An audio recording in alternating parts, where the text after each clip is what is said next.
Bienvenue dans ce nouvel épisode de Cappuccino et Croissant, votre pause café préférée où la mode se mélange à la pop culture avec une bonne dose d'analyse et de sarcasme. Aujourd'hui, alors que la Fashion Week bat son plein, laissez-moi vous emmener de l'autre côté de la Manche, où une certaine créatrice britannique a révolutionné l'univers de la mode. Oubliez les robes de soirée classiques et les tenues bon chic bon genre, aujourd'hui on plonge dans le punk, le rebelle, l'insolent.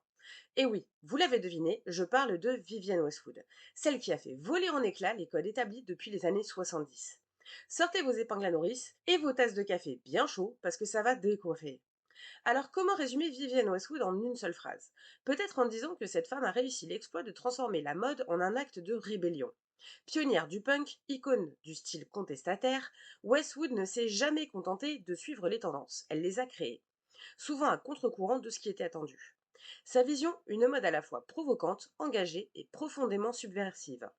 Que ce soit par ses collections punk des années 70 ou ses engagements environnementaux dans les années 2000, elle a laissé une empreinte indélébile dans l'industrie. Et vous savez quoi? Vivienne Westwood, c'est aussi un peu comme ce café que vous tenez dans la main. Parfois corsé, toujours audacieux et capable de vous réveiller d'un coup. Mais attention, parce que là où le café reste dans les clous, Westwood a toujours su aller plus loin, repoussant les limites du bon goût et des conventions. En fait, c'est un peu comme si elle avait décidé que chaque défilé serait une petite révolution, un pied de nez à l'ordre établi. Allez, installez-vous confortablement, préparez-vous à être surpris, voire choqué. C'est le style Westwood après tout. Et laissez-vous guider à travers l'histoire de cette créatrice hors du commun qui a fait de la mode un véritable acte politique.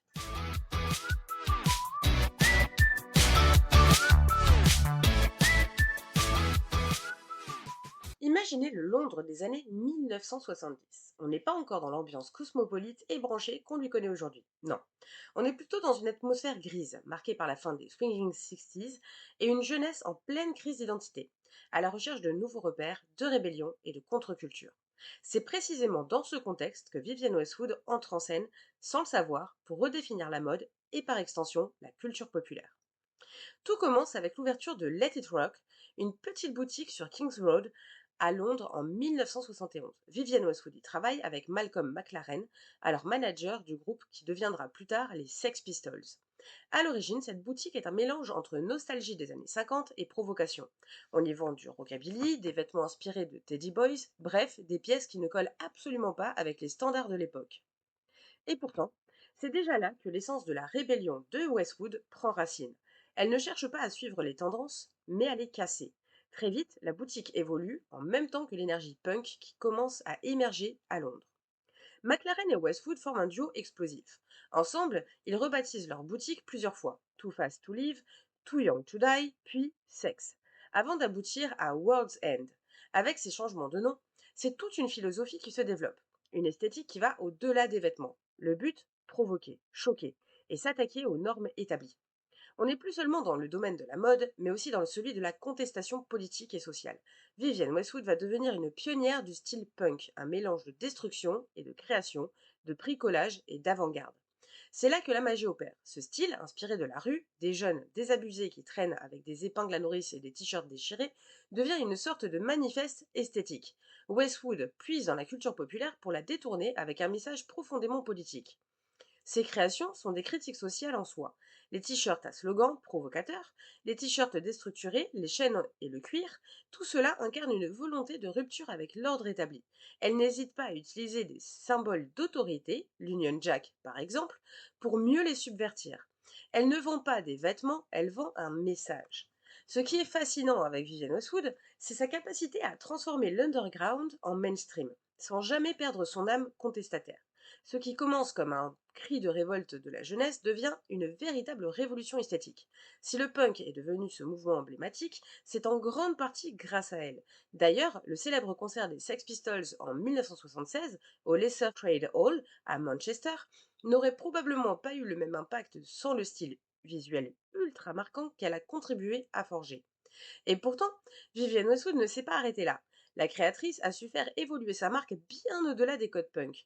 Après la fermeture de Let It Rock, elle lance World's End, un véritable laboratoire où elle réinvente la mode tout en restant fidèle à son esprit provocateur.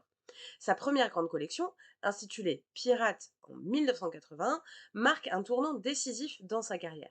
Elle s'éloigne alors du pur style punk pour explorer des influences historiques et romantiques. On y retrouve des silhouettes plus larges, des drapés inspirés de vêtements traditionnels, et pourtant, le tout reste incroyablement moderne et subversif. Vivienne Westwood ne suit jamais les tendances, elle les précède.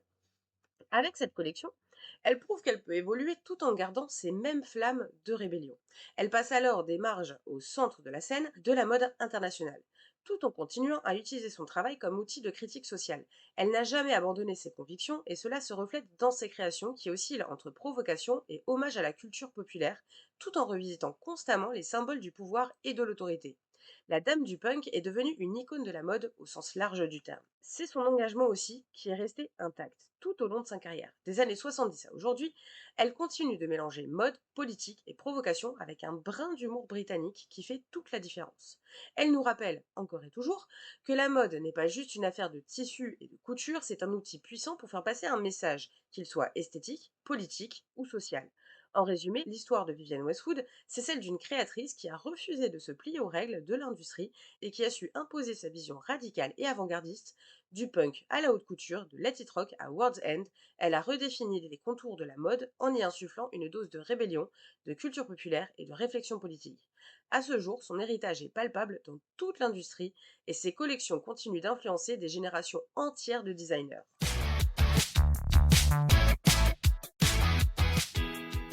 Vivienne Westwood n'a jamais été une créatrice comme les autres. Si on vous parle de défilés marquants, vous pensez à des silhouettes impeccables, à des robes fluides et sophistiquées. Mais avec Westwood, c'est tout autre chose.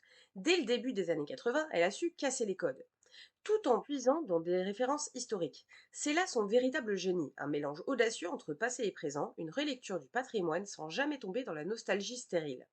Ce n'est pas juste de la mode, c'est une réécriture de l'histoire à travers des coupes, des tissus et des symboles revisités. Prenons la collection Pirate lancée en 1981. On est bien loin des épingles à nourrice du punk. Ici, Westwood emprunte des éléments aux costumes historiques revisitant les pièces de l'époque du XVIIIe siècle et des pirates. Des vêtements amples, des ceintures en pagaille, des chemises à jabot, tout un programme qui semble presque anachronique, mais qui dans le contexte de l'époque est un véritable coup de maître. Au début des années 80, la mode est encore très marquée par les excès des années 70, avec le glamour clinquant. Et là, Vivienne arrive avec sa collection. Véritable pied de nez au code du moment. Proposant quelque chose de totalement inattendu, le succès est immédiat. Et elle prouve qu'elle peut s'éloigner du punk tout en conservant cet esprit de rébellion. Mais cette fois-ci, dans l'histoire elle-même, il ne s'agit plus de choquer mais de surprendre et d'amener la réflexion. Pirate, c'est un peu le début de la Westwood historienne. Mais la rébellion ne s'arrête pas là. En 1982, elle enfonce le clou avec sa collection Buffalo, et là, on passe à un autre niveau. Westwood introduit le concept de l'homme ordinaire dans un univers de haute couture en revisitant les vêtements des classes populaires et rurales, mais avec toujours cette touche de flamboyance qui lui est propre. La collection Buffalo est une fusion des styles de rue et des références historiques, créant un choc visuel et conceptuel qui deviendra une marque de fabrique de la créatrice. On y retrouve des vêtements oversize, des superpositions audacieuses et des matières non conventionnelles. Ce qui est fascinant, c'est sa capacité à créer des vêtements qui semblent tout droit sortis d'un autre siècle, mais qui, paradoxalement, paraissent résolument modernes. Une collection à la fois enracinée dans le passé et tournée vers l'avenir, le tout porté par des modèles arborant des coiffures et des maquillages exagérés, défiant une fois de plus les normes de beauté de l'époque. Ces deux collections, Pirate et Buffalo, sont bien plus que des collections de mode. Elles sont des manifestations culturelles. Elles introduisent l'idée que la mode peut et doit être un moyen d'expression de l'individualité et de la contestation sociale. Westwood a montré que la mode n'était pas seulement une question de vêtements, mais de narration, de réécriture de l'histoire à travers les tissus, les coupes et les motifs. Elle nous fait comprendre que la mode peut raconter des histoires et remettre en question des structures sociales. Ces collections ont changé la donne dans l'industrie et ont montré qu'il était possible de fusionner haute couture et culture populaire sans compromis. Mais le parcours de Vivienne Westwood ne s'arrête évidemment pas là. Les années 80 ne sont que le début de son ascension vers le sommet de la mode internationale. Dès les années 90, elle amorce un virage vers le style plus glamour, tout en conservant son esprit rebelle. À cette époque, elle commence à intégrer des éléments de couture dans ses créations, mais sans jamais perdre cette petite touche punk qui a fait sa renommée. C'est dans cette décennie que l'on voit apparaître des silhouettes plus sophistiquées, des coupes plus ajustées, et un jeu sur les proportions qui n'appartient qu'à elle. On pense notamment à ces robes corsetées, qui sont à la fois un hommage à la féminité victorienne et une critique de la silhouette féminine idéalisée par l'industrie de la mode. Elle explore également de plus en plus l'influence des vêtements de l'époque du XVIIIe et du XIXe siècle, notamment avec ses collections inspirées des costumes de la cour royale, mais contrairement à ce qu'on pourrait croire, elle n'essaie pas de recréer le passé, elle le réinvente, en le faisant cohabiter avec des préoccupations et des esthétiques contemporaines. Ce qu'elle propose, c'est une sorte de dialogue permanent entre le passé et le présent, une fusion des styles qui défie les tendances habituelles. L'une des pièces les plus emblématiques de cette période est sans doute le fameux corset que Westwood a transformé en un symbole de pouvoir et de liberté. Là où il avait historiquement été un instrument d'oppression et de contrainte, le corset devient une armure, une revendication féminine. C'est là tout l'art de Vivienne Westwood. Elle ne crée pas des vêtements pour habiller, mais pour faire passer un message. Elle renverse les codes et bouleverse les symboles, et c'est ce qui fait d'elle une figure à part dans l'industrie de la mode. En conclusion, les collections comme Pirate et Buffalo, aux créations plus sophistiquées des années 90, Vivienne Westwood a su imposer sa vision unique, mêlant référence historique, protestation politique et glamour subversive.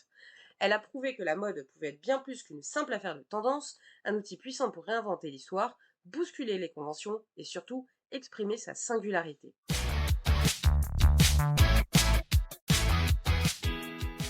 Vivienne Westwood n'est pas seulement une créatrice de mode, c'est une figure emblématique de la subversion dans l'industrie. Elle a construit tout un univers autour de la provocation, du détournement des codes classiques et de la réinvention des symboles historiques. Il serait tentant de réduire son style à ses premières années punk, mais ce serait bien mal comprendre la profondeur et la richesse de son travail. Pour comprendre l'ADN du style Westwood, il faut creuser au-delà des épingles à nourrice et des chaînes en cuir. La première chose qui saute aux yeux dans le style de Westwood, c'est son obsession pour le corset.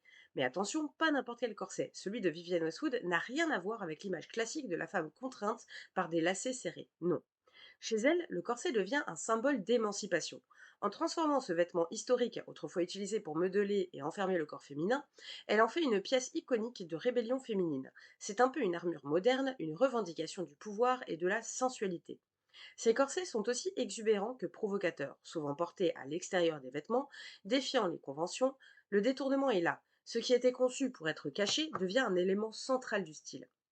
Et ce n'est que la partie émergée de l'iceberg. Westwood, c'est aussi l'art de la coupe asymétrique, du volume inattendu et des proportions exagérées. Là encore, elle joue avec les codes établis. Ses collections réinterprètent les formes traditionnelles pour en faire des pièces à la fois élégantes et décalées. En quelque sorte, c'est sa façon de dire que la mode ne devrait jamais être figée, mais toujours en mouvement, toujours en quête de renouveau. Mais ce qui fait le génie de Vivienne Westwood, c'est sa capacité à subvertir les normes sociales à travers ses créations. Elle utilise la mode comme un outil de provocation politique. Prenons l'exemple de sa collection Anglomania, dans les années 90, où elle juxtapose les symboles britanniques classiques, comme l'Union Jack, avec les slogans anti-système. C'est une façon très claire de remettre en question le nationalisme et l'establishment britannique, tout en utilisant l'humour et l'ironie. Les pièces ne sont pas seulement des vêtements, elles sont des commentaires politiques, des prises de position. On le voit aussi dans ses collections où elle mélange androgynie et féminité exacerbée, remettant en cause les idées de genre, de sexualité et d'identité. C'est ce même esprit subversif qu'elle applique à son approche de l'anticonsumérisme. Vivienne Westwood a toujours été en avance sur son temps en critiquant l'industrie de la mode elle-même. Contrairement à la fast fashion, elle prône le retour à des vêtements durables, bien faits, qui ont une histoire à raconter. Ses créations sont un manifeste contre l'hyperconsommation et la surproduction de vêtements jetables. Il ne s'agit pas seulement de proposer de beaux vêtements, mais de faire passer un message plus large. La mode peut et doit être un outil de résistance face aux excès du capitalisme. Ce qui rend le style de Westwood encore plus unique, c'est son influence historique.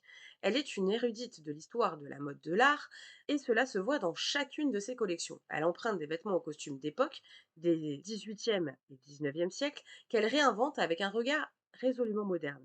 Ce qu'elle fait, en fait, c'est raconter une histoire à travers les vêtements. Chaque pièce est une référence, un clin d'œil, un hommage à une époque révolue, mais toujours avec une touche contemporaine. Ce mélange de passé et de présent est sans doute ce qui fait la signature la plus forte de Westwood. Elle réussit à prendre les pièces qui, à première vue, semblent issues d'un musée et à les transformer en créations ultramodernes portées par des rebelles d'aujourd'hui. Prenons par exemple ces robes crinoline ou ses corsets inspirés des robes paniers du XVIIIe siècle, elle les retravaille avec des matériaux modernes et des coupes inattendues. Ce sont des pièces qui jouent avec des contrastes à la fois opulentes et minimalistes, historiques et futuristes.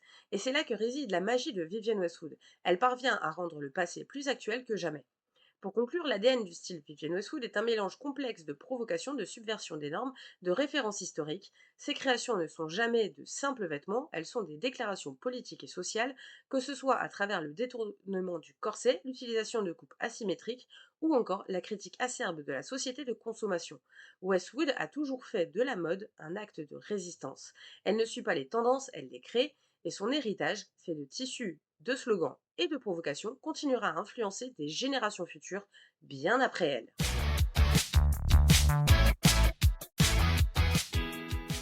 À partir des années 2000, Vivienne Westwood a ajouté une nouvelle corde à son arc déjà bien fourni, l'engagement environnemental. Si elle a toujours été subversive dans sa manière de créer et de penser la mode, c'est véritablement au début du nouveau millénaire qu'elle a pris un tournant décisif vers la durabilité. Et comme toujours avec elle, il ne s'agissait pas simplement de suivre une tendance ou de surfer sur une vague écolo, non. Vivienne Westwood a fait de l'environnement une lutte personnelle, une extension naturelle de sa critique sur le consumérisme et la société de surproduction. Vivienne n'a jamais fait les choses à moitié.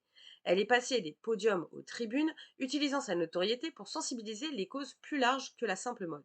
Elle a notamment travaillé avec des organisations comme Greenpeace, lançant des campagnes de sensibilisation autour des enjeux climatiques et du réchauffement planétaire.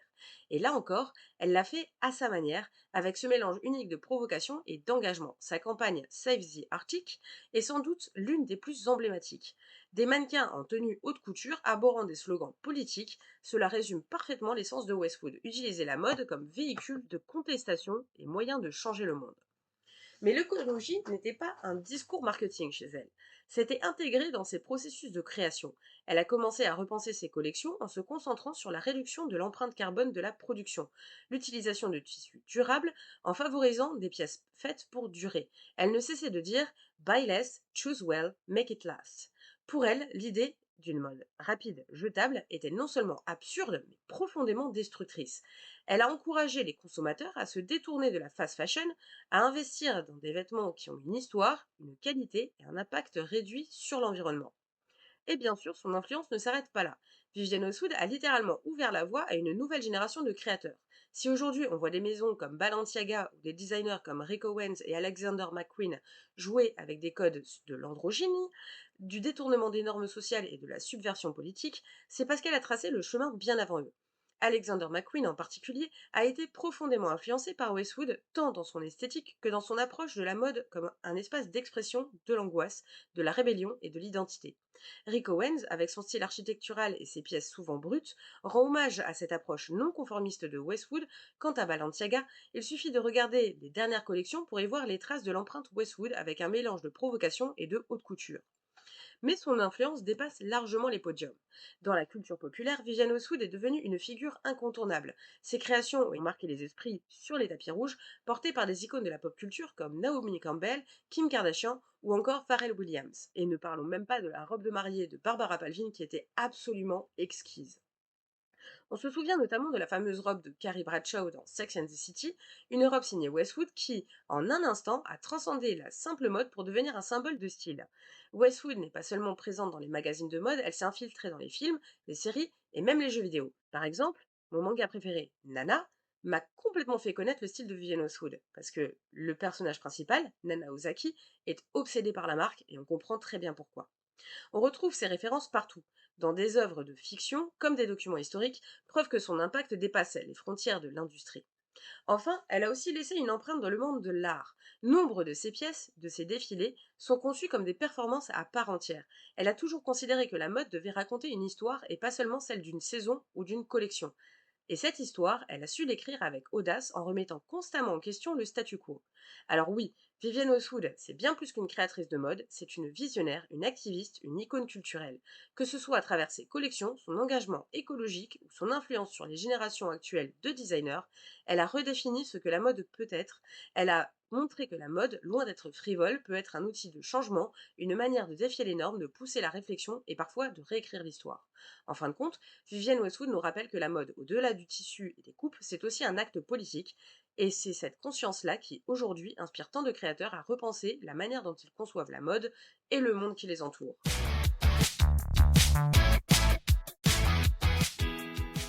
Depuis la disparition de Vivienne Westwood, la question que beaucoup se posaient était évidente. Quelle direction allait prendre la marque sans sa créatrice légendaire?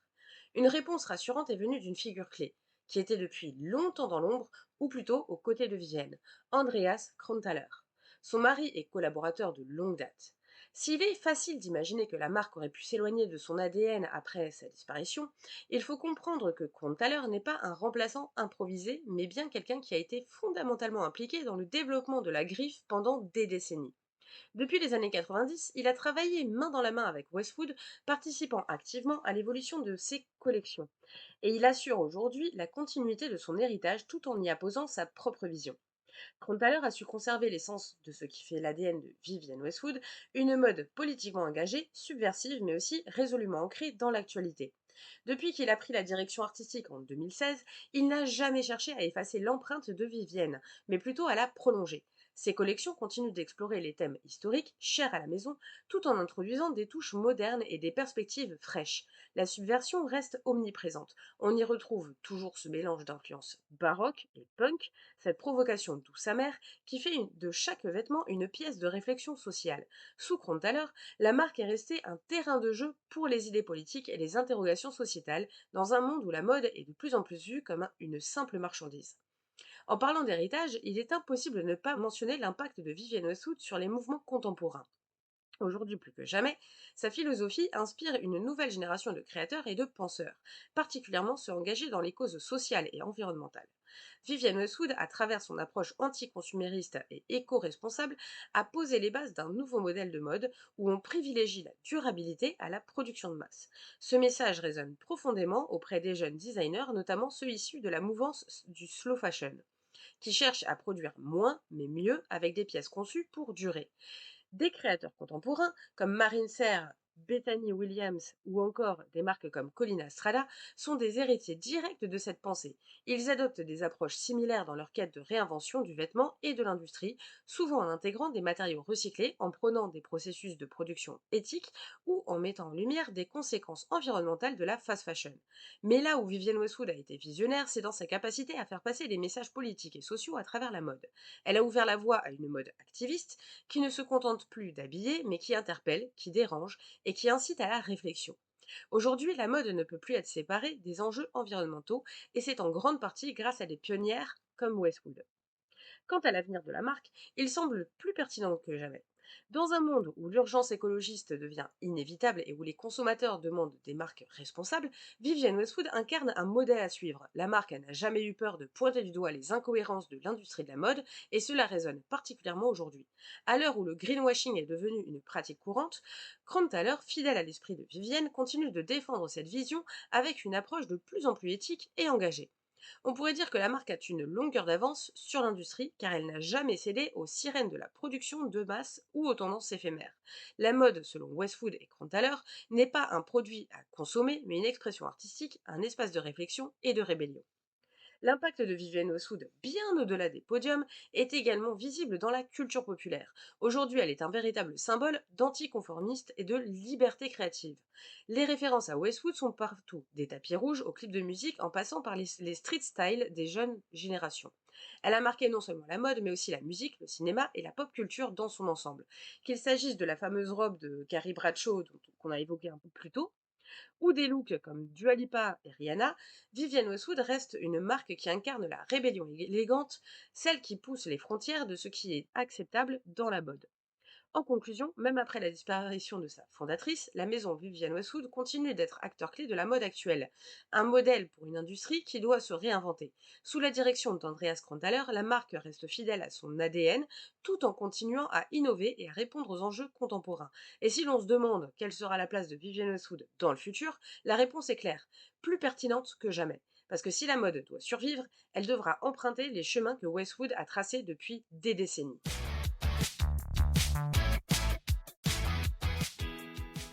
Et voilà, on arrive à la fin de notre épisode dédié à l'iconique Vivienne Westwood. Une créatrice qui a littéralement redéfini la mode. On a traversé les années 70 avec son émergence dans le mouvement punk, exploré son style unique mêlant provocation et histoire, sans oublier son engagement environnemental à partir des années 2000. On a aussi vu comment sa marque, aujourd'hui sous la direction d'Andreas Kranthaler, continue d'inspirer de nouveaux créateurs et de résonner avec les mouvements de mode activistes actuels. De ses débuts à Let It Rock, à son impact durable sur l'industrie, Westwood a prouvé que la mode peut être bien plus qu'une affaire de tendance, c'est un véritable acte politique. Alors la grande question qui reste est la suivante. Dans quel sens va évoluer la mode dans les prochaines décennies? Westwood a prouvé qu'une créatrice pouvait défier le système, critiquer l'industrie tout en faisant partie de son élite. Mais est-ce que les futures générations de designers seront capables de suivre cette voie, de maintenir cet esprit rebelle tout en répondant aux enjeux environnementaux et sociaux qui deviennent incontournables? On est en droit de se demander si la mode de demain continuera à être un espace de contestation ou simplement une industrie de consommation parmi tant d'autres. Bref, l'avenir nous le dira. En attendant, n'oubliez pas de vous abonner au podcast pour ne rien manquer des prochains épisodes et de me suivre sur les réseaux sociaux. Et si vous avez aimé ce contenu, ou même si vous l'avez écouté en jetant un coup d'œil cynique, je vous invite à visiter le site officiel et à faire un don pour soutenir le podcast et m'aider à continuer de produire des épisodes aussi riches en caféine que celui-ci. On se retrouve très vite pour une nouvelle dose de mode, de pop culture et d'analyse décalée. Allez, salut!